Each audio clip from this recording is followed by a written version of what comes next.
No, the claim sugar daddy. Claiming sugar daddy. Stability. That's what that It's means. the smartest thing ever, man. It's like, I'm not going to talk on the phone until we fall asleep, baby. Whatever we do is going to be beneficial for the both of us. So as long as we both know that, we good. I'm going to get back to the money, but hey, you and your friends, y'all go eat.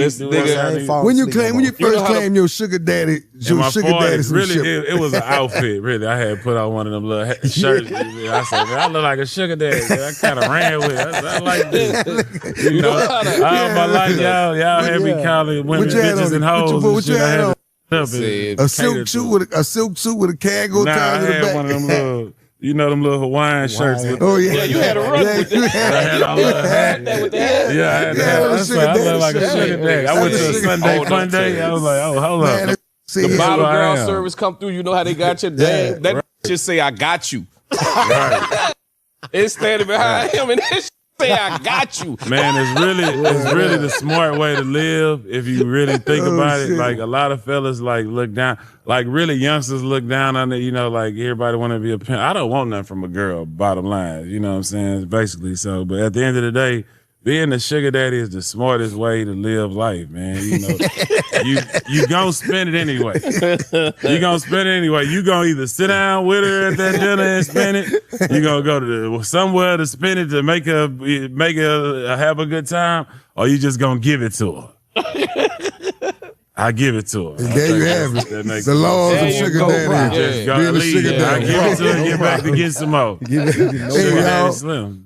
Wife, the first girlfriend I ever had my whole life. Oh, wow. Of course, I done messed with plenty of girls or went on dates or whatever, but I ain't never in my life called a girl my girlfriend until my wife. Yeah. I even remember back when I was like 17, me and Slim Thug talking, and him saying like, because he was looking at a Bentley, he was about to get a Bentley. He hype about it. He like, man, what kind of car you want? And me just being like, man, I don't know, because I didn't really have no car like that where it was just like, I'm going to save up for this. I mean, he was like, well, what you want? Like, what you want, a house or something? I know you ain't grinding for nothing. And I just remember having a conversation, telling him, I know it sounds corny, bro, but I just want to be happily married with a family. You're dealing with an older man. You got to remind him of his age. Thank you, Anna Maria, Sprinkle Sprinkle.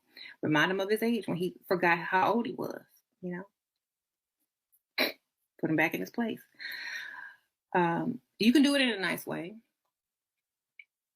Like ask him about something from the past to remind him of how old he is when he starts acting like he's young. Like I forgot who's supposed to be, you know, the prize. You'd be like, oh, were you alive when A, B, C, and D happened? Okay. Tell me about it. What was it like to live in those times? Did they have microwaves? Ask stupid questions. You know, it's a friendly way to remind him he old and he ain't the prize. Okay. You know, because older men being with a younger woman, they forget their age. They look at you and they feel like they're your age because they're with a young woman. But when you ask them about the World War II and they weren't even born, that's gonna get them. Were you alive when World War II happened? What actually happened? Why was it a world war? Were you in Vietnam? Okay, did they have microwaves? My kids asked. Slim Thug saying that he a sugar daddy. And I always say, so tricking is an old man game. I want to point something out. He been trying to get Megan Thee Stallion for years. Even though he got sugar, you know, he still can't get Megan Thee Stallion. Then he said, well, I don't want Megan Thee Stallion no more. So, like I said before, you know, when you dealing with these situations with these dudes, tricking is an old man game. His mindset wasn't that when he was young. I seen him perform back in the day when I was in high school when he came out with Like a Boss. I had that CD. But hit the link in the description section. But most old men don't really have time for that to run game. That's what they say. I'll just rather pay for it and be done with it. They not looking for companionship. They not looking to marry. They just looking to crack and get the fuck on. Couple dollars here and there. But while you young, so many young dudes that's out here getting it and they ain't got no money. Them very same dudes that he paying to have, them young girls having it for free and taking the sugar back to them. And he cool with it. Whatever you do with it is you. But you got to understand while you young, while you in your prime, you know, if you keep yourself in shape, you keep yourself in order. The goal is this. Let me say this. The goal is not even get to the point where you Slim Thug age. He probably like 45, 50, which he's still in his prime, and we really can whatever. But, you know, I'll get to, you know, what he said about getting married and stuff in a minute. He's still pretty much in his prime, right? But the thing about it is this. The goal is to have your situation figured out before you get to that point. That's it. The goal is to get your situation figured out till you get to that point. As simple as that. Have your situation figured out before you get to that point. Whether you're going to just have a roster of chicks, you're going to live a polygamous lifestyle, you're going to be monogamous. And believe it or not, most men choose monogamy at that point. They'd rather be married with a house and a car. Paul Wall said it. That's what most dudes rather have. Right? And believe it or not, most dudes want the house and want the wife, want the kids, want the monogamy. And a lot of these guys probably, you know, they had their fun. I'm telling you, it just take one abortion scam, one pregnancy scare, STD, or a crazy chick, or two of the chicks show up at your house at the same time, bust your windows out, whatever. You get tired of it. And then also when you on your purpose, and you know, whatever your purpose may be, you chase your purpose, you notice sometimes you don't even have time to get, you know, you don't have time even to cook, go home, cook, watch a TV. Sometimes you go home, straight home, get in the shower and go to sleep and go to bed. Sometimes you don't even have time to do nothing when you on that purpose. When you building, you got to have multiple incomes in this society. Sometimes we ain't even on that. Sometimes you just have weekend fun. You know, you might have some fun a week if you got time. So it's a lot of dudes that's in that monk mode, that's in that chasing their purpose, building their money, getting up, and don't even have time for sexual activity. They don't. You know? So for their most thing, it's beneficial to find a woman that can fit within their lifestyle, make their life easier as far as, you know, maintenance things at the house, slow down. I got one woman. A lot of dudes will prefer that. This is how their life is, their energy level, you know, whatever it may be, what they doing. And some guys just got to have more than one woman. It is what it is. You know, but a lot of dudes would rather choose, like, after really experiencing, you know, a number of women, they'd rather just have monogamy and just chill out with the right woman. But your choice of being a sugar daddy is like, shit, I'm just like Coach Greg Adams. I live in a free agent lifestyle. I pay her, go away, but they don't tell you about the STDs and the abortion money scares and the little hustling, the extortion. They don't tell you that side about the prostitution side of the game, the L's they take. You know, that any woman that's just going to take money to fuck with you, the morality ain't there. I'm telling you, any woman that's for sale, any person that sell themselves, they sold their bodies, or the body is basically going with the soul. It ain't no morality there. That's what I'm trying to tell y'all. That's the thing they don't talk about, being a sugar daddy, being a trick daddy.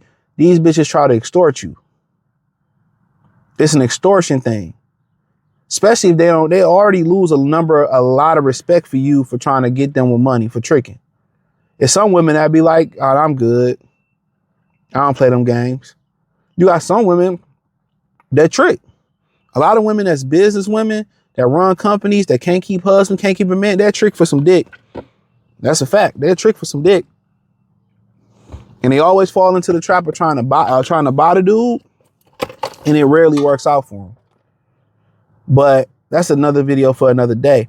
But the extortion side of the game, the abortion side of the game, the STD side of the game, all that. I was thinking about this for a minute. It was a porn star. I think they said he caught the houses in Virginia, and he was talking about when you in the adult film industry, you're going to catch STDs. And I'm thinking like, damn, don't they test them before that? But I guess all tests ain't accurate, or they don't test them. So just imagine if you on the dark side of the game, tricking side of the game. Come on. You on the tricking side of the game. They don't talk about the STDs, and they but well, you know, you can meet a regular girl. But the possibilities is way more higher if you bought a bitch. If you background check the bitch and you dating the bitch, you take your time, you ain't worried about the pussy, and you just worried about the personality, you hearing what she's saying, how she moving, how she acting. All that stuff's different. So it's pros and cons to both sides of the game. But, you know, leave the tricking to the old niggas. If you young, get yourself together, drink your water, go to the gym, get in shape, work on your personality, work on, you know, confidence, find your style, clean it up a little bit. You'll be good. You'll be good, man. So, you know, it is what it is, but I'm not knocking it. You know, you can get with this, you can get with that. You know, but hey, hit the link in the description, join the Patreon. Y'all can't call them sugar. Y'all can call them Splenda daddies, sweet and low daddies, but not no sugar daddy. Okay? Gas money daddy, but you can't call them sugar daddies because life ain't sweet yet, baby. Life ain't sweet. If you still going to work, you don't have a sugar daddy. Unless you have your own company that he probably gave you the money to start or to keep running. But you all can't say that's a sugar daddy. If y'all still clocking in or, you know, working and you don't want to. Right. And a provider man. Okay. A provider man is not someone who's going to pay the bills where he lives and you live there too. Because if you didn't live there, he'd still be paying the same bills. A provider man is someone who pays all the bills and gives you money so that you can go and buy, you know, the things that you probably need and, you know, a lot of the things that you want as well. It's not someone who's a maid in someone's house and has room and shelter only. That is not being provided for. Okay. And I think y'all need to understand that. Just because you don't work does not mean you have a provider. It means, especially if you don't have money, if you can't get up out your house and go shop, if you can't get online and shop and buy what you want, you don't have a provider. You have a boss, and who just happens to be your man or your husband. Okay. And they don't pay you.